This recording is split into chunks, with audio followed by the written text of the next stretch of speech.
Hi, my name is Stephanie Anderson and I'm doing my ELL project presentation. The individual that I'm doing my presentation on is an Arabic speaker from the Hijazi area, the dialect that he speaks. You can kind of see it in green there. He often talks about the Red Sea, and he's from the city of Jeddah. He's a 24-year-old man, and he's been studying English for 14 months. I'm assuming this 8 months is included in the 14 months, but it wasn't very clear. That eight months kind of shows his naturalistic studying, and then he's in this intensive English program where they study different content.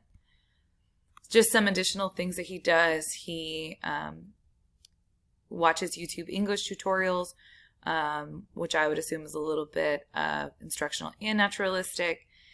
He also has American English speakers that he talks with. He is confident in his English skills, except for his grammar skills. And he has a goal every day of 5 vocab words a day. I would say that his motivations are mainly just to travel and to make friends. I'm taking kind of a leap on this. He doesn't really talk much about anything extrinsic, like a job or something along those lines. It's really just about him traveling, especially in the summer, because he talks about how hot it is in the summer and how it's just not fun where they're at. And so everything that he discussed is more intrinsic. Now, living in the Middle East, if I were to make a guess, I would say it's extrinsic because a lot of jobs require it, but I can't really make that leap because I don't have that information. So the first construction that we're going to look at is the copula is missing. So I left in the errors and I left in the pauses, but I will only read what is necessary. I just wanted to be able to show that and show that kind of that inner speech. So from the race, the first picture, like many people, take a marathon. And so again, that first one, it should be the first picture. The first picture, like many people, you don't really even need the take, but I'm assuming are partaking in a marathon, are running in a marathon. I don't think he knew the verb that he wanted to use. And then the next one for the race as well, one of them who running faster. So in that piece, it would be that one of them who is running faster, but he just doesn't have that copula there. The next one, and the people running faster. And so you can see he's taken this pause before people and after people. He's probably not really sure what he's trying to say or what he wants to say yet. He just knows he wants to say that some of the people are running faster, but he misses that copula of R. This is a new transfer just because it's not something that's in the L1. And so you can see that he simplifies it by just avoiding and omitting it. I believe that there are times that he does use the copula. Even if he doesn't use the copula correctly, he does use a copula at times, but it's those simpler sentences. I think that this is just where he's at. So his copula is when it's that subject connecting to a verb form, like the people are running, he's not able to form that yet. And so although I looked at maybe contrastive analysis hypothesis, I don't think that it's that. I think that probably would be more of the natural order hypothesis, just because I don't think the student has learned about using the copula yet for these different forms of verbs. So I just think this is the level of where the student is at, and it just isn't there yet. And he just underuses the copula. He does use it at times, but underuses it in these instances.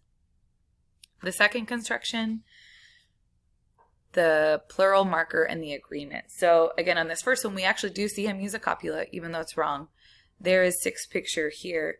And so he's forgetting that suffix of the S. And the second one, he drives with a cars. This is the bicyclist. He's talking about riding with the cars. Basically that the article needs to be the. I don't think that he wanted to say a car. I think he meant the cars. So the agreement between the article and the plural verb is not correct.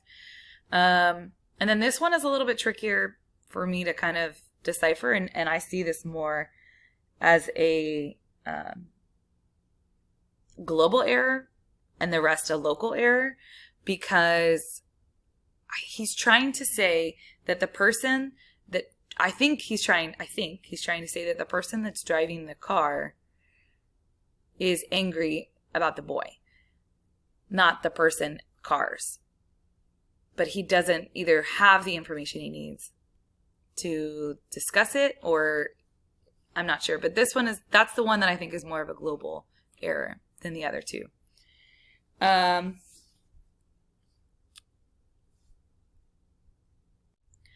This error this transfer is a coalesce transfer, as the LN also has suffixes that it uses to mark plural forms, but the plural forms are dependent on masculine, feminine, and also that's the same with the article, has to be masculine or feminine and plural as well. So it actually is easier in English, I believe, but he's struggling with this. I don't know if this is just an overgeneralization, adding that S excessively.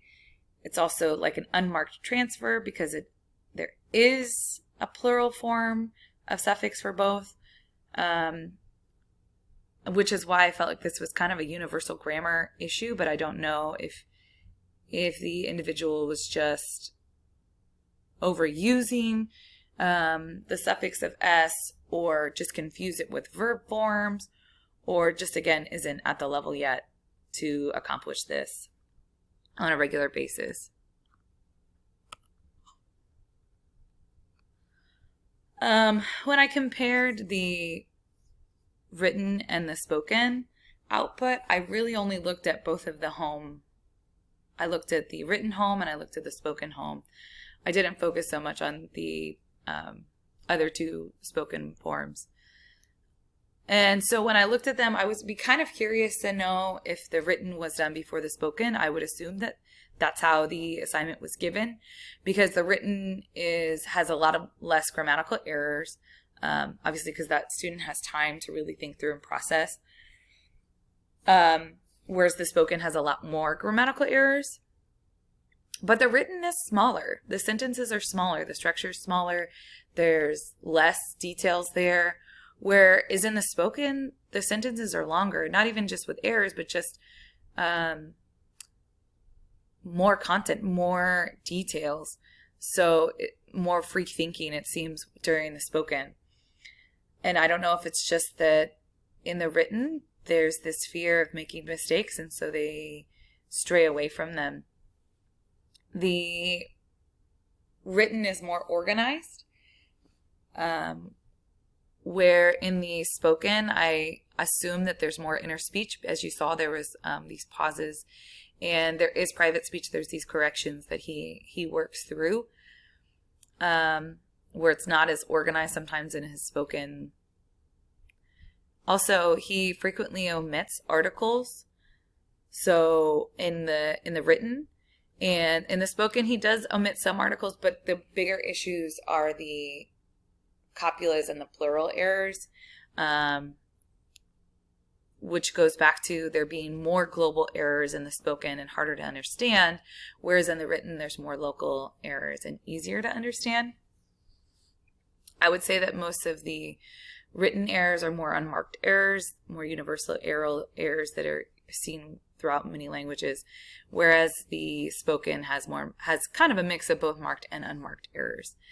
And also that just in the spoken, he's continually able to expand more on his ideas and his thoughts.